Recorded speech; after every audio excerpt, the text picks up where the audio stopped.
बायको पोरं सोडले, गावात लोक भजन करू देना म्हणून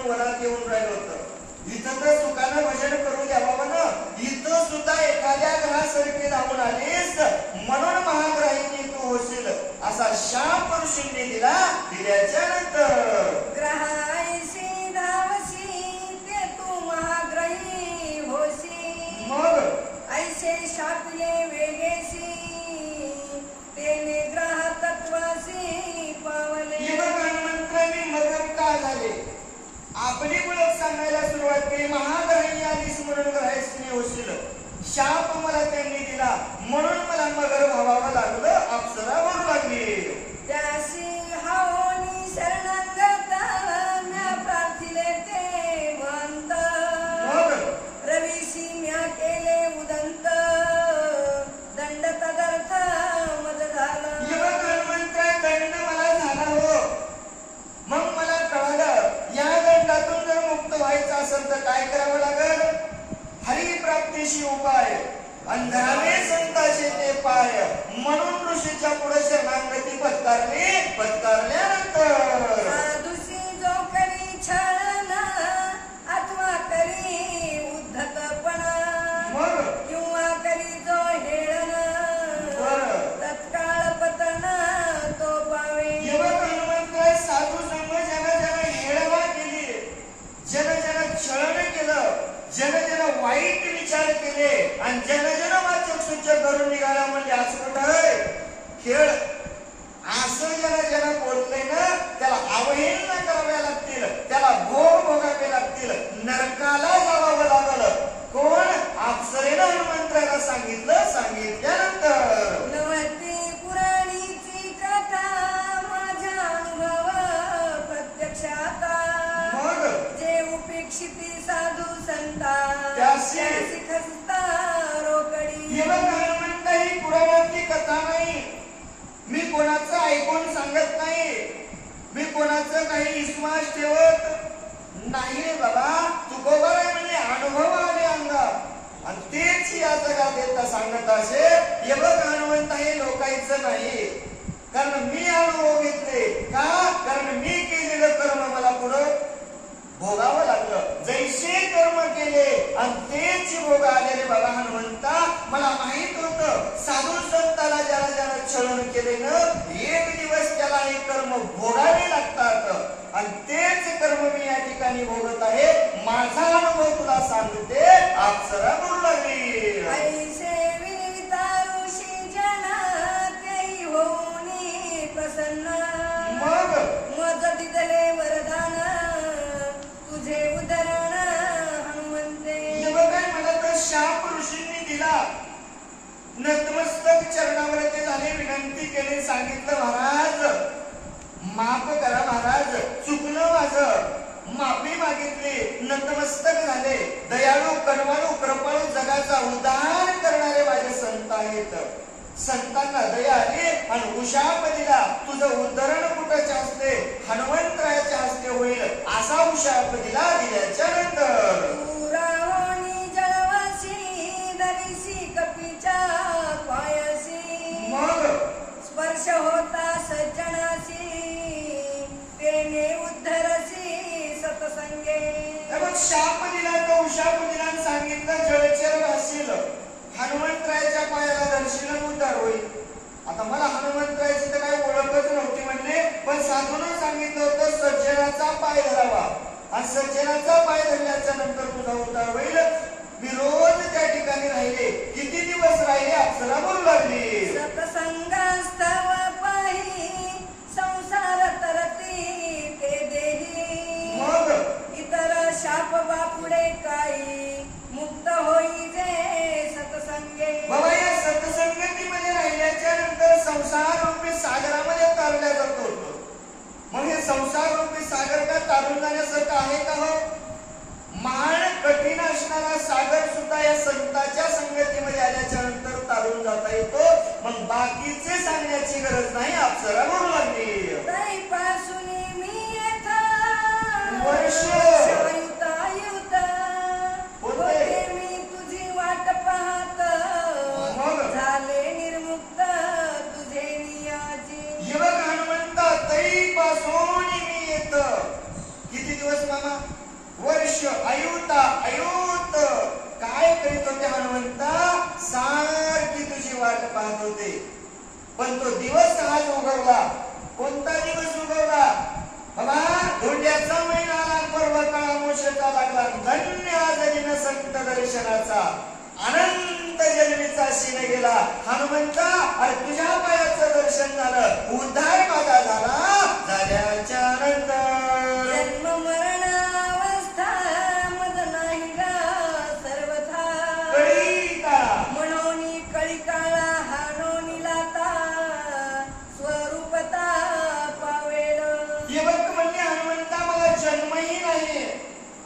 मरणही नाही. का? कारण या जन्म मरणाच्या आवृत्ती आणि आवृत्तीवरती असणार लाटा आणि हरित्या काळाच्याही काळाचे असणारा आम्ही झालो. मला जन्म नव्हतं, मला मृत्यू नव्हता, म्हणून अप्सरेची मगर झाले आणि मगरीची पुन्हा घाई झाली ना. मला जन्माला यायचंय नाही, मरायचंय नाही. तुम्हा आम्हाला किती वेळा जन्माया येईल, किती व्हावे क्वचित.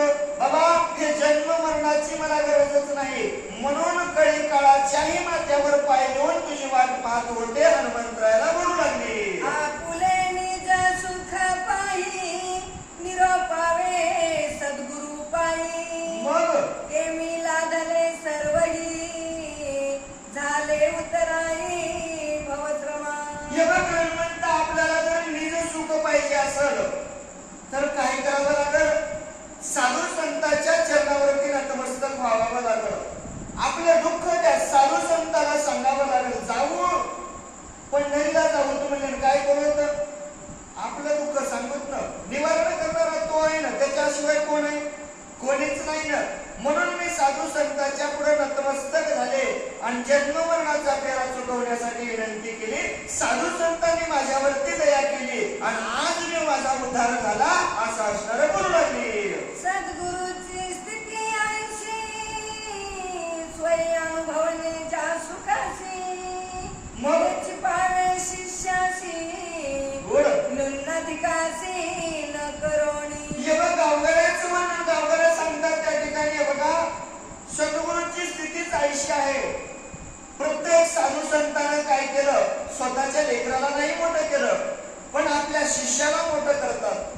आपल्याकडचं ज्ञान शिष्याला देतात. कोणा दिलं हो? अनेक जणांनी दिलं. कोणाकोणाला बोध झाला? अनेक जणांना बोध झाला. उदाहरण द्यायचं असलं तर महाराज म्हणजे राहतात जाईल, पण गावकऱ्या म्हणजे बाकीच्या सोडून द्या. माझ्या सद्गुरूनं माझ्यावरती कृपा केली. रोज नुसतं गरम पुणे खायचं काम होतं, पण माझ्या साधूची माझ्यावरती दया झाली आणि माझाही त्या ठिकाणी उद्धार झाला असं अप्सरेनं त्या ठिकाणी हनुमंतरायाला सांगितलं. सांगितल्यानंतर विद्याचे समस्त वित पुत्र स्वामी तत्वे अंगीकारित. मग तैसे सद्गुरु सुख समस्त शिष्याक्रमित भावार्थे. शिष्याक्रमित भावार्थे. बाबा जशी आपल्या वडिलांची प्रॉपर्टी आपल्या नावानं येते ना, आपण वारसदार आहेत म्हणून, तसंच असणार आपल्या साधू संतांची सेवा केल्याच्या नंतर साधू संतांचं असणारं सुख, साधू संतांचे असणारे आशीर्वाद आपल्या शिष्याला लाभतात असं असणार बोलू लागले. आता पक्षाची जाती पाणी तेने माऊली वाचून काही मुख पसरवणी सर्वही ग्रासावधानी झेलित. आजात पक्षाची जाती सांगितली बाबा. त्याला पंखही नाहीत, हातही नाहीत, पण तो सारखा आपल्या माईची वाट पाहतो. कशासाठी? तोंड पसरायचं, माझी माई येईल आणि माझ्या मुखामध्ये चोचीमध्ये आणलेला चारा घालील अशीच वाट पाहते ना. तशी मी आजात पक्षासारखी माझ्या सद्गुरूची वाट पाहिली आणि माझ्या सद्गुरूची वाट पाहिल्याच्या नंतर गावगाला म्हणतात, माझ्या सद्गुरूनं माझ्यावरती उपकार केला आणि हा रामायण रूपी घास मला दिला. दिल्याच्या नंतर तेही तैसेची प्रेमे तेने विसरवणी आपुले खाणे. मग सगळा घास बालका देणे बालका कारणे अवंचक. बाबा बालकासाठी अवंचक असते. अर्भकाचीसाठी पंते हाती धरली पाठी. का? सर्वस्व असणारे सद्गुरू सोडून देतात. आपल्या लेकरासाठी जसं माय करते तसं सद्गुरू आपल्या शिष्यासाठी करतात, शिष्याचाही उद्धार करतात असे असणारे गावकऱ्या बोलू लागले. तुझी माझा विश्वारू तुझी माझा सद्गुरू मग मज बिना उद्धरू गोड. दासाचार तू आहे. हे बघ हनुमंता, तूच माझा विश्वरू आहेस, तूच माझा सद्गुरू आहेस. माझ्यासारख्या हीन दीन साचार माणसाचा उद्धार करणारा तूच एकला एक आहेस. अप्सरा बोलू लागली. संसार सागरी बुडता सद्गुरु वाचुनी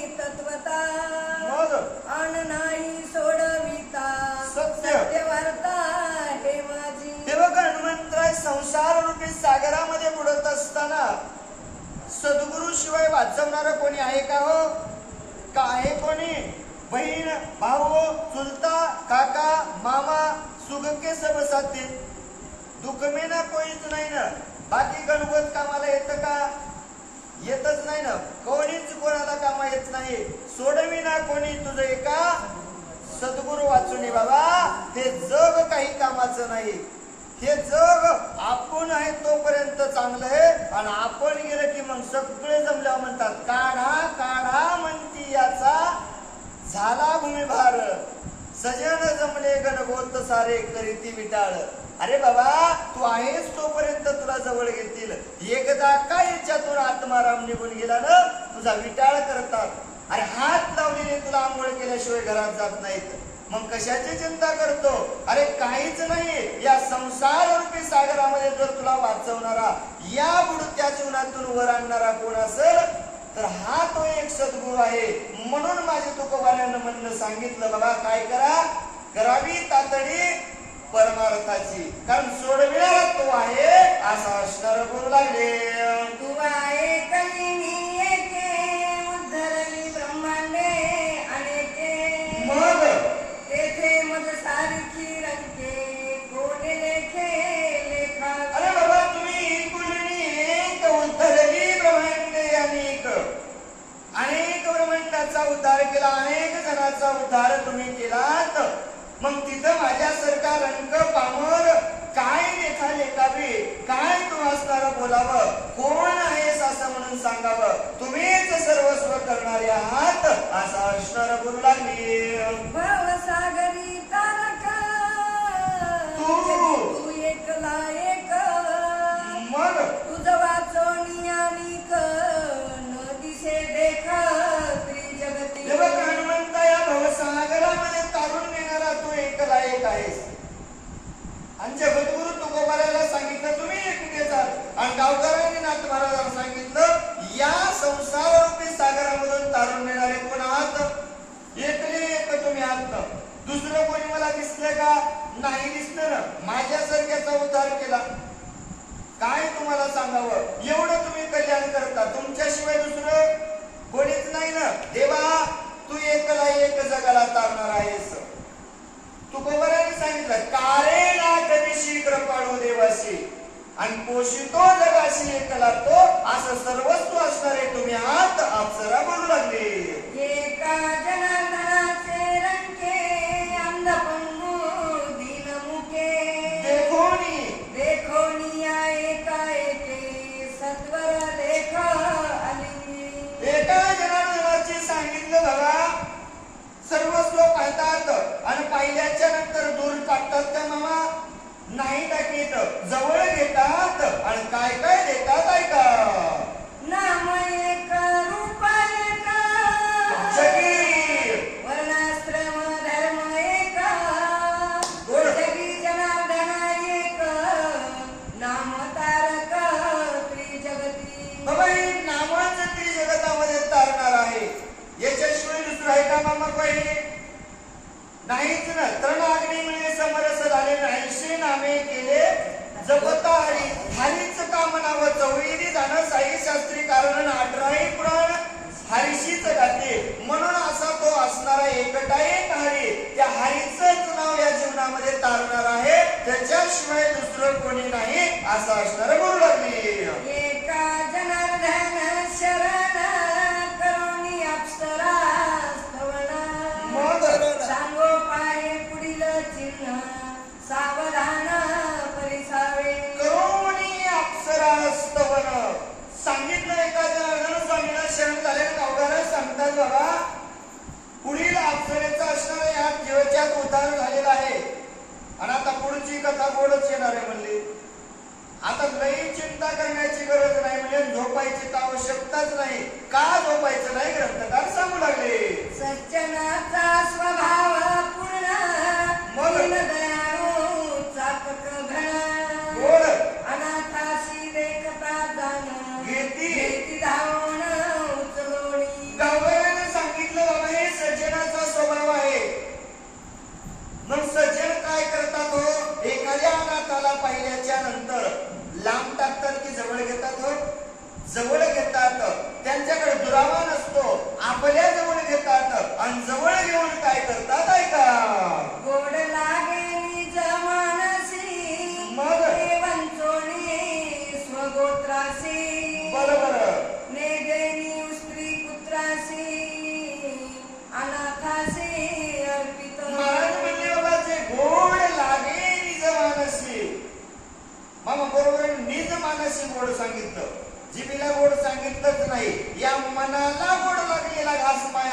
तोंडातून काढते आणि कोणासाठी ठेवते? लेकरासाठी ठेवते. पण साधू संतांच्या मनाला लागलेला गोड घास आपल्या घरच्या लेकरा बाळाचा नाही विचार केला. कोणासाठी ठेवला हो? अनाथासाठी, माझ्या भक्तासाठी, माझ्यासारख्या हीन जनासाठी केला. माझ्या नाथ महाराजाला रामायण रूपी घास गोड लागला. सगळ्यांच्या तोंडातला काढला. कुणाच्या? माझ्यासारख्या पामराच्या तोंडामध्ये हा रामायण रूपी घास दिला. दिल्याच्या नंतर या परी मी अनाथ भक्त दरिद्रे होतो पीडित. मग एका जनार्दनी येथ केला. केला सनाथ त्रिजगत. या परी मी अनाथ होतो. का अनाथ होतो? मला कोण नव्हतं, मला ज्ञानच नव्हतं. अनाथ होतो. नाताच्या घराबाहेर राहायचं, गरम पोळी झालेली खायची आणि टर झोपायचं. याच्या पलीकडे माझ्याकडे काही काम नव्हतं. अनाथहीन दीन होतो. साधूने माझ्यावरती कृपा केली. माझ्यासारख्या पामराला जवळ घेतलं, सनात केलं आणि त्रिजगतामध्ये माझा उद्धार केला. केल्याच्या नंतर झाले अप्सरा उदगना. पुढे काळ नेहमीचे मर्दना.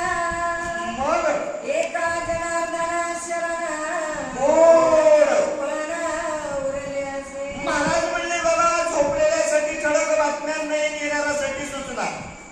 दोन गोष्टी एकाच वेळी केल्या महाराजानं. पहिले सांगितलं बाबा अप्सरेचा उद्धार झालेला आहे, झोपणाऱ्यासाठी सांगितलं. आणि सगळ्या येणाऱ्यासाठी सांगितलं. पुढच्या अध्यायामध्ये काळ नेहमीचं मर्दळण होणार आहे. सावध प्राणकथा ऐकावी विनंती करू लागले.